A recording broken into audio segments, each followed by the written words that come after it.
Hørtes som deg med lenge sånn lappen min. Filmer du, ja?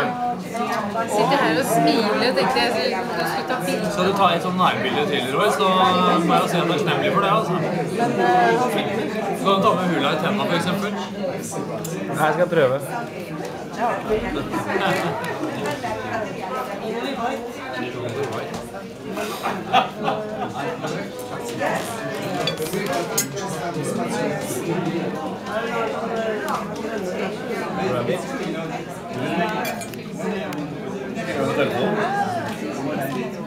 Ja, det kan jeg gjøre.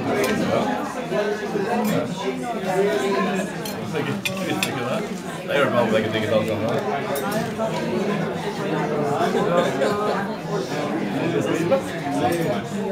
Ja.